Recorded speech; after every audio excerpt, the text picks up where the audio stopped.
Before I start, could you all stand on your chairs? Quickly. I promise you won't be long. Stand in your chairs. Yeah, on the chairs. On.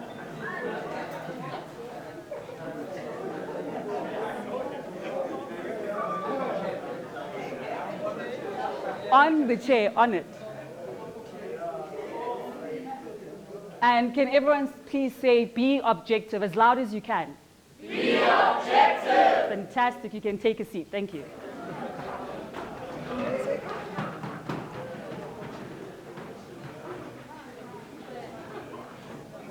You're going to find out very shortly why I made you do that. And I see there's a gentleman in the audience who went to school with me. Our high school teacher made us do that every time we went into his class. He taught us computer science, and every time we went to his class, he'd make us stand on his chair and raise our hand and say, be objective. It never made sense. You know, it was from grade 8, I think up until matric. Never made sense why he said we must do that. And I think it was only in grade 10 when we did Dead Poets Society that it clicked why he made us do that. But I'll share why I made you do that later on. Now, as I mentioned earlier, I'm a One Young World ambassador. I had the honor of representing South Africa at the One Young World Summit in Zurich, Switzerland, just a few weeks ago. And One Young World, for those who don't know, is a global youth leadership movement and has a number of delegates who come from all across the world. I think this year we were over 1,300 young delegates, and we come together, talk about our various different countries, the problems that we have, and some of the solutions that we have. But it doesn't just stop at the talking, because what you do at the end of the summit is there's sort of a call to action. All of us are supposed to go back to our countries and implement some of the things that we've come up with at the summit. So a lot of the delegates go back into their communities, be it in an urban area or rural village, and they start various projects that are sustainable. Some have gone to being social entrepreneurs, and that's what young people from all across the world are doing right now. And the reason why I'm sharing this is because at One Young World, there are 6 plenary sessions. There's media, environment, global health, global business, and leadership. And this year, there was a special session on Africa, and it was called Africa Rising. And what struck me the most about this session was how there were so many young African delegates. I mean, the nature of One Young World is the delegates from all across the world are all under the age of 25. So it's this group. And what struck me at that particular session was just how passionate so many young Africans are about the continent that we live in. I mean, if we look at the mainstream media, we tend to hear so much about what Africa can and cannot do. And more often than not, it's a negative perception of the continent that we live in. And yet here we were, young Africans under the age of 25, and we had so many dreams and aspirations and things that we wanted to see being done on the continent. And some of us were already doing it in our respective countries and communities. And it made me remember a conversation that I was having with my big brother. He's a legend of note. And we're talking about Africa and what we should do, and South Africa, and South African politics.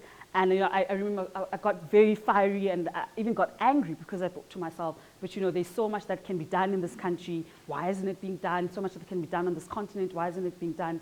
And he said to me, you know what? If you look at the example of South Africa and the rest of the African continent, the best story that illustrates the situation where we are right now is, and he shared a story that he read on some entrepreneurship magazine. And the story goes something like this. There was a company CEO and a company CFO. So they're having a conversation together. And the CFO of the company says, what if we invest in our people? So what if the company pumps in a lot of money, sends the employees to either back to school or a lot of skills development. So what if we invest in them, make sure that they're as skilled as possible? And they leave us. So they decide to leave the company and go to another company or start up their own company. And the company CEO says, what if we don't invest in our people and they stay? And I think that's a story that best captures where we are in this country and on the African continent. We find ourselves with millions of young people that are not being adequately invested in. And far too often, we can't go anywhere. We're staying, And some people may say, well, if we're invested in, then we might leave. Africa right now finds itself where they say that by, I think, 2035, there's going to be about 2 billion people on the African continent. And over 60% of those are going to be under the age of 25. So there's a lot of wealth, and there's a lot of wealth in the population of Africa, in as much as we don't make a lot of money, or relative to other countries. So Africa's greatest asset and Africa's greatest wealth is essentially its people. So now the question becomes, how are we going to adequately invest in these people so that they bring back to the African continent and make it rise above the African challenge? And that's the name of the talk today, Rising Above the African Challenge. Because as I said earlier, there's so many perceptions about this continent, and there's so many challenges which we face. So how exactly are we going to rise above the African challenge? Now I'm going to share examples of 2 people that I know whom I think have risen above the African challenge. And I'll talk a bit about myself. I hate talking about myself, but just for purposes of this, to illustrate my point, I'll do that. The first one is a very good friend of mine. He lives right now he lives in Cape Town because he studies at UCT, but he's actually from Limpopo. And he comes from a rural village, and he grew up, I think he was pretty well offish, I think it was better than some of the other villages. And he went to UCT. He's studying his BSc in business science. And I know he's finishing off his degree, he wants to do his postgrad law, and. So very well off guy. Now when he was, when he was 18, he decided that, I come from a rural village where not a lot of people have a lot of money. More often than not, there are people who go to bed without eating.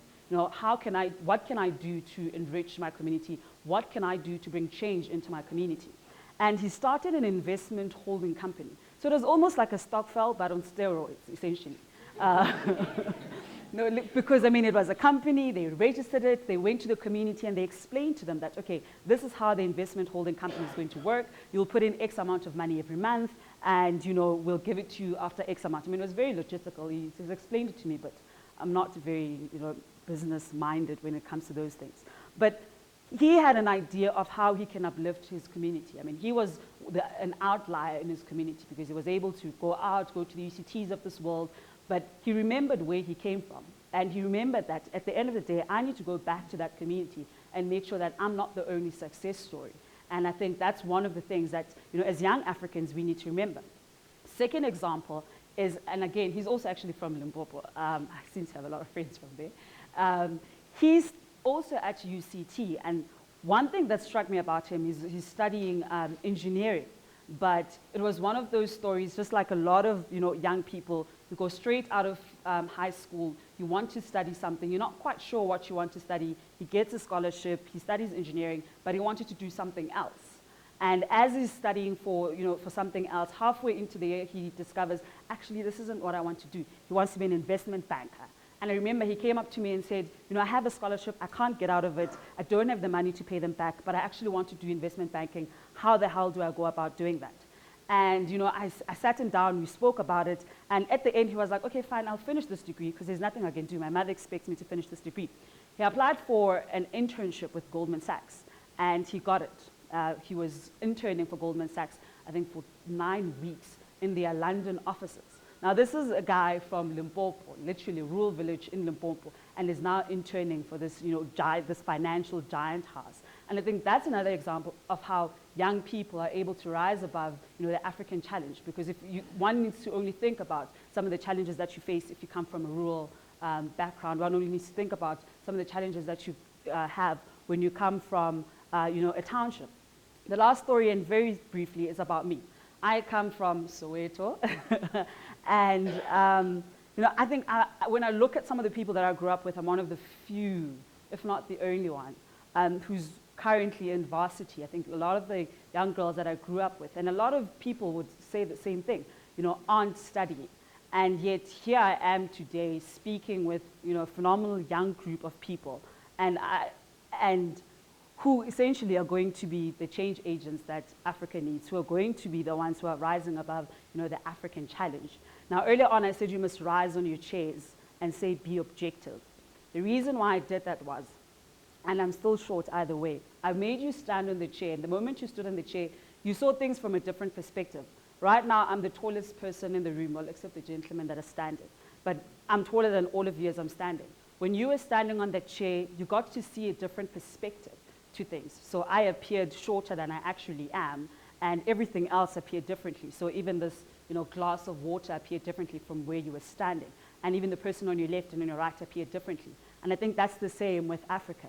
Sometimes when you find yourself uncertain about where this continent's going and some of the troubles that we face, just stand in the chair, say be objective. And the reason why I must say be objective is because the media is going to tell you a lot of things about this continent and where it's going. So that's why you need to be objective, so that you can see things from a different perspective, and that's very important. Now I'm going to quickly wrap up. I can see the boys are telling me that I'm a little over my time with this.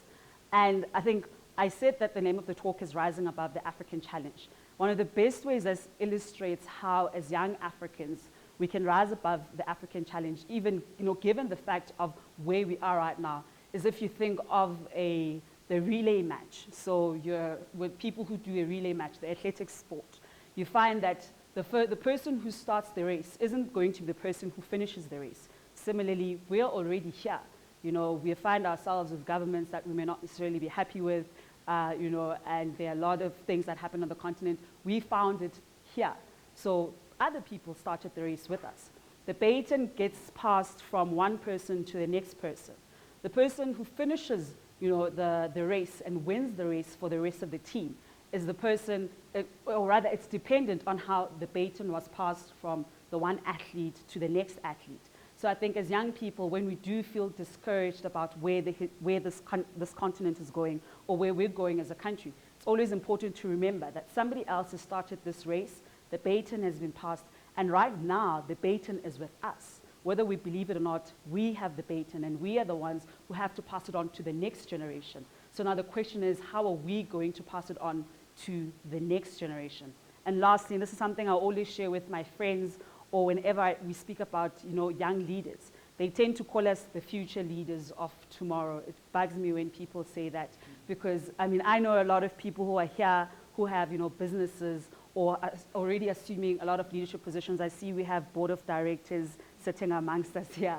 So I always say to people that as young people, we are not the future leaders of tomorrow, but we are the current leaders of today.